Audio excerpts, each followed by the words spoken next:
We're going to hit some hot topics, see if we can fit anything in here. Some good ones. So the first one is an SEC investigating Yuga Labs offering of unregistered securities. SEC has opened an investigation, and Binance announced an update on the security notice with a focus on security, has completed its global listing process for the BNB token. Yeah, I mean, what are your thoughts on this? Like, I feel like, Bored Apes, whatever, all this stuff. I mean, it's a lot of it's kind of in good fun. There's a I don't know how much it crosses the line. Do you have any thoughts on this, Jason? I mean, as I understand, the announcement of that investigation came from Yuga Labs themselves, not from the SEC, which I find interesting. And so, yeah, I thought that was just generally speaking an interesting fact.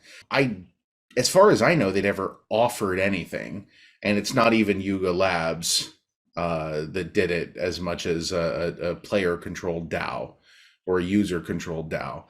So I don't know where that's going to go. I'm not a lawyer, nor do I play one on TV. But I honestly never saw them make any sort of promises or promise any sort of returns or tell anyone to buy their tokens or anything. It was very much just here, you've got an ape, claim this thing. Yeah, I mean, it's, once you get involved in NFTs, you got to start to learn about like the Howey test and the securities and all that stuff. And there's definitely that there's that all of the elements have to be satisfied. And one of them is that there has to be this like concept that somebody else is going to do work on your behalf. And I don't know if anything here really smells of that. It's really one really interesting aspect of the NFT community is there's almost this community spirit of that everybody's going to work together to make something happen, bring value to the ecosystem, stuff like that. So yeah, I don't know.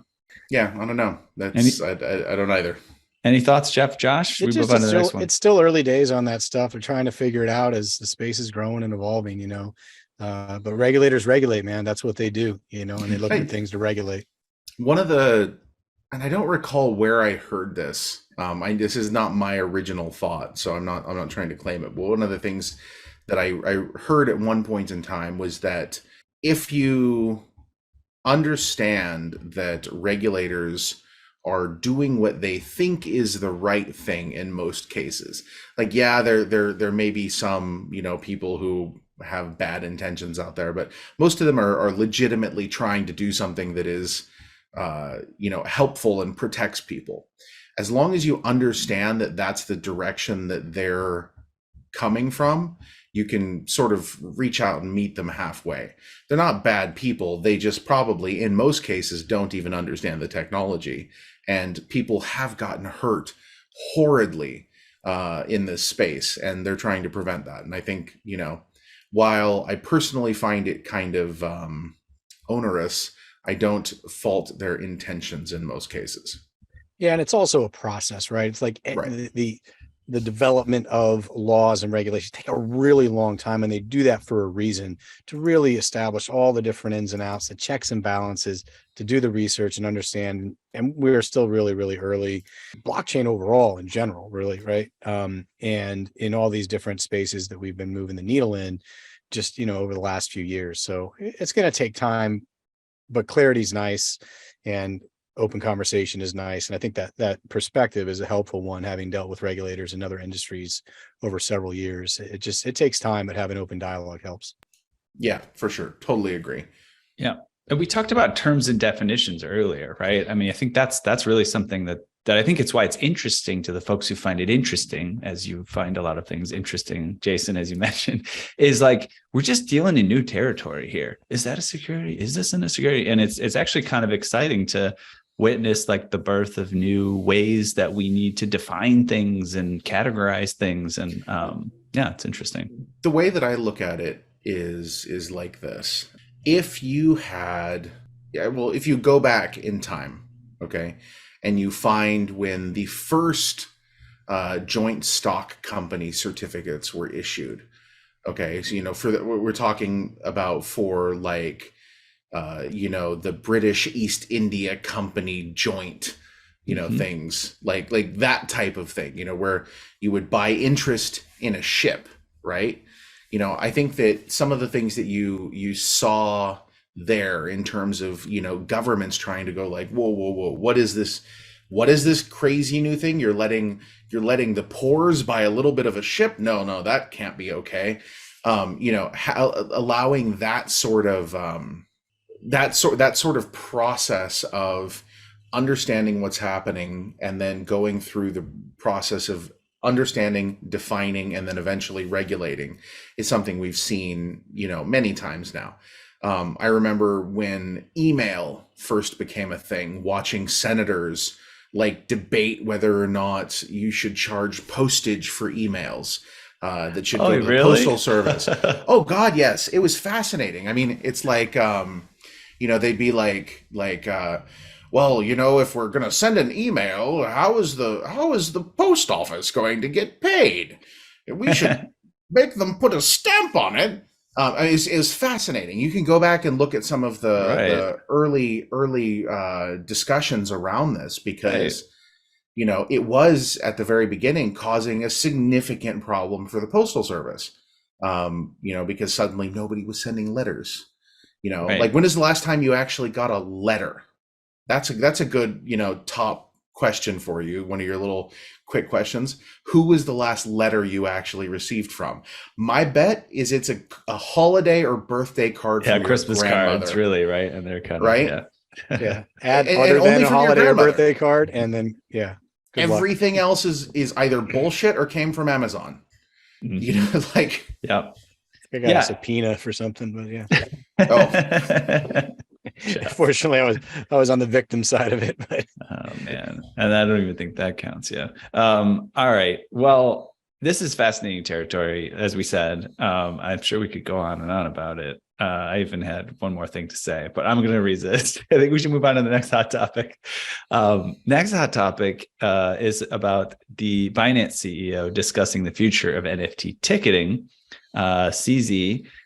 He says the crypto exchanges is piloting NFT ticketing for sports events, and the NFT concept events are able to sell tickets with a lot more ease and convenience. We've been talking about this from the very start as like one of those kind of no-brainer concepts for NFTs. Surprisingly enough, not something that has emerged relatively quickly, though. It's people are working on the details and making it functional and getting people used to it. But Have you ever bought any NFT tickets, Jason, to an event or things like this?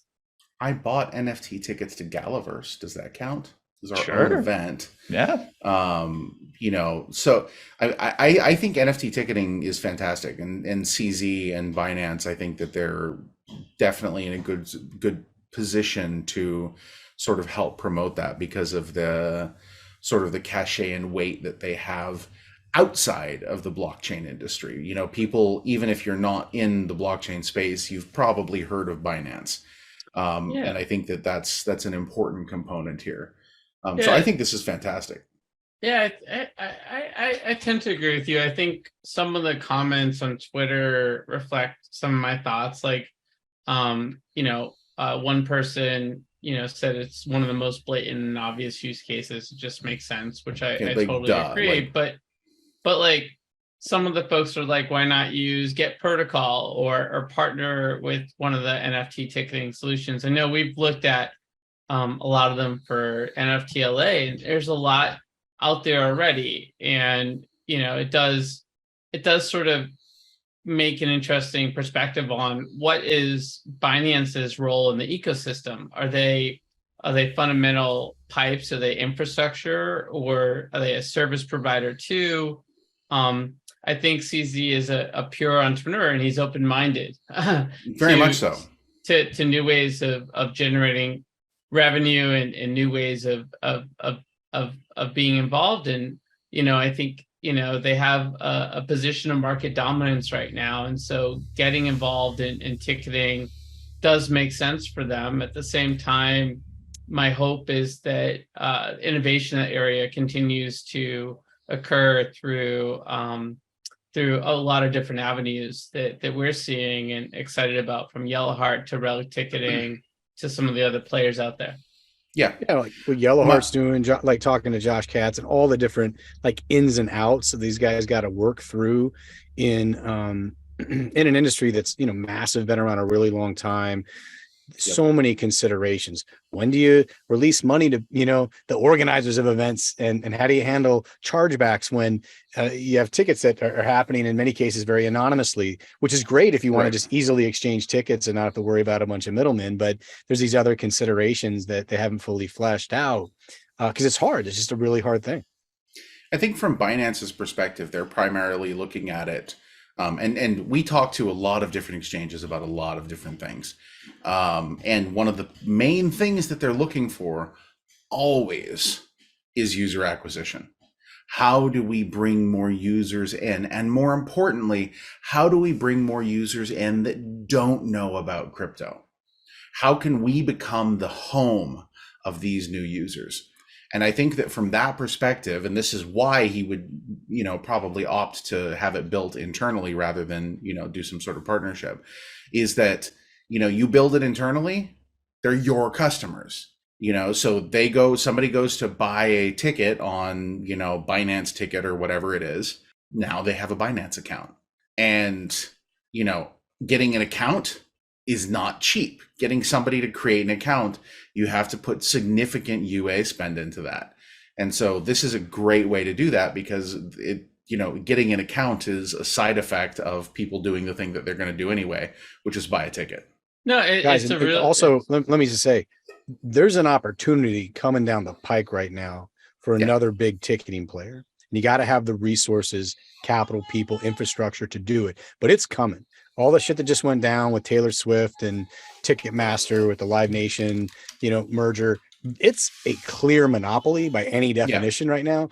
And there's an opportunity there for somebody that's ready to get after it, And I think Ticketmaster is going to be looking for a competitor to stand up and be like, hey, this is not a monopoly, right? So they can actually make the case, like so many big, companies do. So I think this is a big play that has a macro impact as well. Yeah, and Jason, I totally agree, Jeff. And on your point, Jason, this is something we've also thought about. I mean, when you work with an outside ticketing company, essentially there's someone else that has all the data too. And that's the data to customers. And that's really valuable data. And it gets into privacy issues, it gets into sort of data sharing issues, all sorts of stuff. And, a ticketing company's policies could change. They could be very sort of tight with the data today, and then suddenly tomorrow not so tight, or they could be, we've seen with Twitter, Elon has sort of shined the light on it, that they can say one thing but do something different behind the scenes. So I think anytime you have an opportunity to sort of have a direct relationship with customers, you want to take advantage of that. I think it's just good business. Agreed. Yeah. Now I don't know whether my Twitter feed was just boring or they shadow banned me.